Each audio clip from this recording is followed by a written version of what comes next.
The episode you're about to listen to is authorised by me, Kate Hulett, 106 High Street Mall, Fremantle.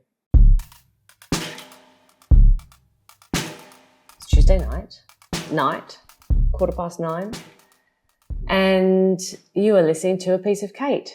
And I'm Kate Hulett, and you are? Emma Pegger. Hi, Emma. It's been a really long day, and it's late. It's so late because tonight was the federal candidates debate, as mentioned yesterday. And so we just walked down to the shop after that finished, and we are waiting for some food to arrive because we're starving. And yeah, I mean, as you know, was absolutely hate those things, dread it. It's the last thing in my life that I want to do, but you kind of, I mean, One Nation person didn't show up, so I could have just not shown up, I guess. But it's not really your style. We had 6 candidates at the front, and it was a better format than the state one. Everyone had a little quick opener, and then it was just questions from the audience. And then a wrap up and it was done. But it was quite a entertaining and like rowdy audience and panel. For anyone who wasn't there, you've just given the most downplayed summary. Well, I'm waiting for you to what was a complete circus as promised. I mean, it's Fremantle. Yeah, for me I expect nothing less. Yeah, exactly. For me, that's absolutely surprising in every way. And it was certainly, because of the format this time, it was more like politics in the pub, which, you know, is coming in 2 weeks, but it becomes much more boisterous and a lot of wooing and jeering and stuff. And all sorts, from like the partner of one of the candidates to, you know, kind of plants to just general. I mean, it was quite entertaining. Yeah, Smorgasbord. Yeah, and there was like media in the front row filming for ABC, getting told what a bad job they do by one of the candidates. Yeah, another journalist just like shaking his head and kind of being really dramatic in the corner. Should we talk through some of the key characters? I mean, obviously we had current MP Who was your favourite Josh Wilson. Who was your favourite opener? Oh, opener? I mean, obviously you. Oh, no. The answer is John Bird. True. Okay, yeah, good. That is the correct answer. Yeah. Well done. Well done, Kate. He was he was really funny. He did a great rattling off of all of his life achievements and current kind of roles that he holds. It was a little bit like just reading his CV. I mean, it was absolutely maybe that's what he was doing. That was, I think, what he was doing. And it was going into quite a lot of detail on which board he's on. Totally, and the specific groups. And I mean, he does a lot. He, you know, to be fair, in his defence, does a lot out there in the community, clearly, based on the long list they had to read out. But then he went like full Bob Catter style, where it got to kind of the end of his list, and then he just like stared straight down his glasses at the audience and goes, "And it is disgusting what is happening in this country." I mean, it was brilliant. And then, ding, the time was up, yeah, like literally immediately. There was a timer for 2 minutes. And he spent 1 minute and 59 seconds talking through his resume. Yeah, it was funny. I mean, I wish we got to hear more of the rest of what he was going to say. Yeah, I would have given him 10 minutes. Just him 10 minutes. Everyone else, I would have cut. Josh Wilson, very professional, polished, as expected. He's a professional politician, so that's what he does. He was good. And the audience was very Labour, pro-Labour. Yeah, you could certainly feel that. And I think it felt like for some reason there was more interest in the state version, and there was more equal representation for each candidate, whereas this one definitely felt like a Labour audience because perhaps they felt a little bit disillusioned by the last. Or worried and thought they needed a stronger presence there or something. Yeah, because it was a close contest. Anyway, and also he's well-liked in the community. He's fine. Amy Warren from the Greens. She was good, really good, I thought. She nailed her points. Yeah. And Josh last. Oh, no, wait, we forgot to take I know, we'll come back to him. We'll wrap up with him.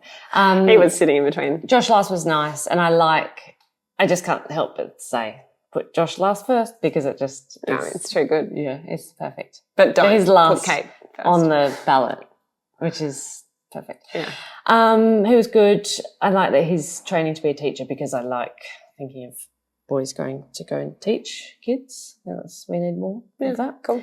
And then old Tate from the Liberal Party. What's his name? Marston? No, like Marston with a T. Okay. He's number one fan. His wife was Indeed. a huge supporter. Yeah, very loud woos, which makes sense. Yep, checks out.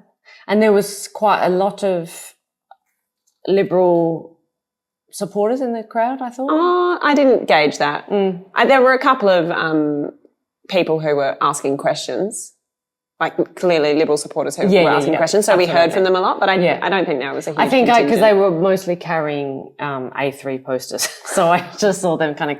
Liberal posters? Yeah. Oh, I didn't see that. Yeah, I could see the... That's not allowed in the rules, actually. I really? I wondered if they were going to hold them up at some point. So he... At first when I saw him, I thought it was Josh Wilson because they've got a similar vibe. Mm-hmm. And then as he proceeded to talk, it was like if you were making a cake and wanted to make the perfect chocolate cake, but if you wanted to make a cake and it was the perfect liberal candidate, I mean, he was perfectly baked. He nailed all the Liberal lines. Yes. I would say. He said back on track at least 5 times. Of course. People noticed that in the crowd. The thing that really struck me was when he kind of really quickly jumped into like, well, you might want nice things like NDIS and like... I mean, what he actually said was far worse than what you've... But it was... I'm trying to be... What, polite? Polite.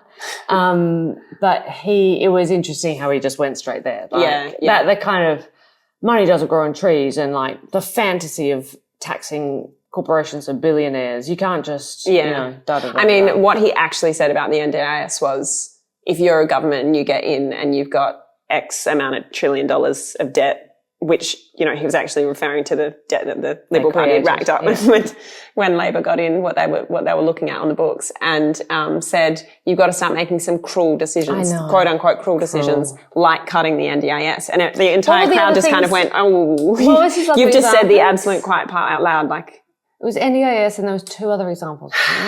I mean, we saw a Liberal shadow minister of, I can't remember what ministry, saying that she would cut TAFE funding because it's so expensive, which is crazy because we should really be investing in the education of our population more so than, many other things, because I think that's going to really strengthen us as a country. There was something else he said he was going to cut, and I was like, whoa. It was...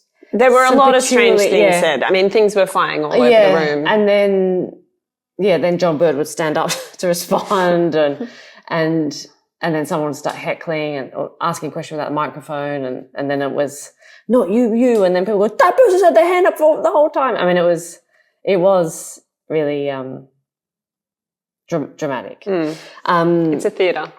I was feeling really tired. And I was sitting at the end because the candidates were sitting in order, and I certainly felt that because there was a microphone being kind of passed around, and Tate, Amy, Josh were sitting in the middle. They were kind of just, the microphone was going between them, and I guess the crowd was tending to ask questions towards Liberal and Labor. So it was in the middle, and then I was like, I should say, you're just giving your gas away for free, or, those things. But actually, given that everyone was jeering and cheering and whatever, it just didn't feel like... It was hard to get a word in. I mean, I certainly could have got up and walked across and said, I'm going to take this now. Like John. I mean, it got to the point where John was like, I'd like to answer that. And then Steve Grant was like, no.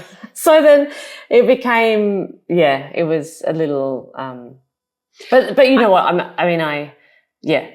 I feel like I could have landed blows, but I certainly didn't feel like that was my intent. You're also not there. You're not necessarily there to land blows. I think what was interesting was hearing, like seeing the kind of stuff that we always see the major parties do play out, you know, literally in front of us. And the more they talked and the more they argued with each other or argued each other's points, you know, the more you could just feel them falling back on the same old kind of tropes that they always do. And that is illustrative in itself. Yeah, there was interesting things in that. Someone from the audience was talking about, well, how are you going to get anything done to me? And quite specifically wanting that answer. And then it was interesting how Josh Labor particularly was talking about, well, I represent the community, I'm working for the community. And then when someone asked very specifically, how do you reconcile your feelings about AUKUS and the fact that you can't vote for it, he answered it with an anecdote about live sheep exports and just didn't answer that question. And the other thing that I thought was interesting was how Labor was really kind of co-opting a lot of the Greens language, which I guess makes sense in the Fremantle electorate, but talking about solidarity and collective action and stuff like that, and making decisions, and how crazy it would be if there was 150 independents in Parliament, how would anything get done? And then that's when you hear the Labor folks going, yeah, crazy, it's insane. I mean, I've actually seen Josh run that line a few times about, you know, I don't even think Kate, you know, thinks there's a feasible how could future you possibly, 150 how could you possibly get the community's response on something? That was his answer about AUKUS, whereas it's there's not that many people in Fremantle, I would imagine, that were like, yeah, we should definitely buy those nuclear subs. I mean, not even Josh supports AUKUS. But his argument was, you can't possibly represent everyone because the toilets at the dog beach, 4 people came up and had a different opinion. I mean, my big takeaway from listening to Josh was purely that all he wants to do is talk about the way that the current system works and that's the system. It is, and saying, you know, this is how it's worked for, he literally said, this is how it's worked for 120 years, that you go into the party system and you put your case forward, you argue your case, and sometimes you can shift the dial on what the views are, and that's what he's done on, you know, the certain areas that he claims to have achieved those things. The sheep export, that's it. That's pretty much it. That took 18 years.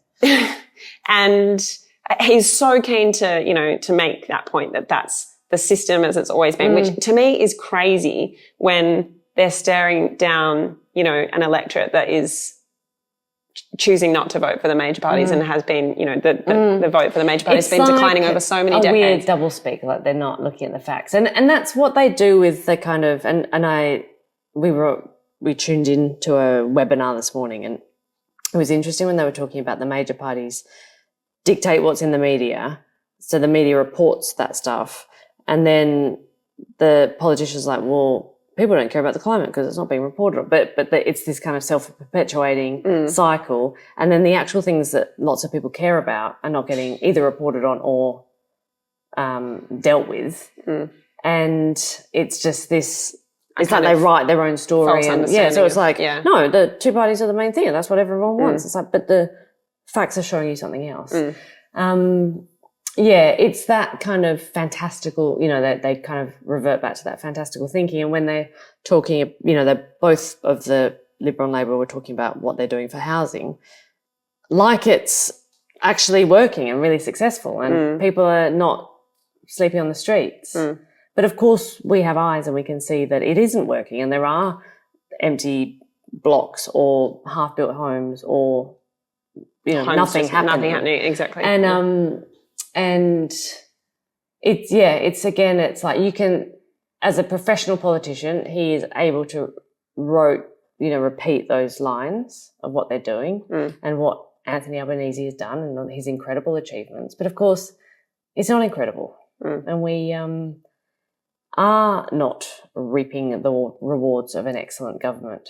Yeah. I mean, I just kept thinking, you know, when he was going on and on about that, I was thinking, if the system was working so well, you wouldn't have like hundreds of community members knocking on your door, begging you to run for the election. You know, lots of, you know, independents in so many electorates running. Did you have any other main takeaways?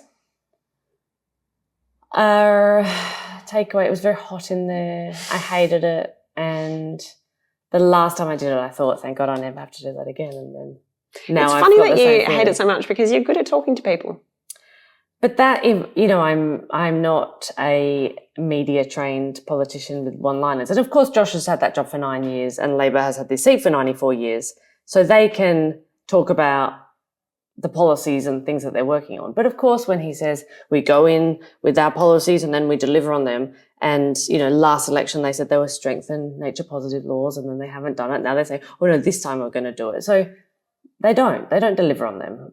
So that was the debate. Yeah. In a nutshell. Yeah. I mean, I feel like we're so tired that we've made it sound a lot less entertaining than it was. It genuinely was entertaining. It was good. And there was people, you know, asking crazy questions and saying, all right, this question has to be for John Bird. And then someone will stand up and go, this is for Josh Wilson, you know, and just, the moderator would say, make sure it's really fast. Make sure your question is really fast. And then the answer is, okay, well, I'm just going to give some background and some context. I've just got some figures, and everyone's I just like, need a few moments to lay out my preamble. No, answer the question. And that was quite funny because it's like 15 minutes passes and everyone's fighting around the room about who's getting the microphone and stuff. So that was fun. I mean, one thing I was thinking is this room looks and feels a lot like what it would actually look like to set up a genuine participatory democracy process if you got elected, you know, which is effectively what you would have to be doing. It is like being in a room with people who have different opinions and trying to take something away from it that is meaningful. Yeah, I mean, which is the last time we did this, particularly after the politics in the pub, I just thought, I mean, I looked around and thought this place is bursting at the seams with people who really passionately care about Fremantle, and that is why they're here. They want to make it better. And I felt really buoyed by that because there's lots of places in Western Australia where you wouldn't even bother putting that on because no one even knows who their candidates are, let alone cares about politics, or, you know, they're so disengaged because it's so boring and hopeless. But Fremantle is very different from that, and that's incredibly wonderful because it will be people voting and getting together to change stuff. And so that felt, every time I see that, you know, I feel like that's really good. Yeah, it's pretty cool. Yeah, it really is. All right, debate tick. Anything else, or should we wrap it here because it's 1:00 and it is 1:00. Oh, Twilight Market tomorrow night, Wednesday night. Tonight, the day that you're listening. There's a Twilight Market in this tonight. evening. What are you doing tonight? Come to the Twilight Market in Deborah Lake. Yeah, that'd be nice. See you there. You'll be there. So you'll get to. Absolutely. You've got questions for Kate. If you're Kate curious, come through. And there'll be volunteers there. There'll be fun things to do, and it'll be a good time. What sort of fun things? Oh, I don't know. Talking, making things, buying stickers. Buying stickers. Okay. That's all from us. And like and subscribe wherever you're listening. Jump on our website, find out more.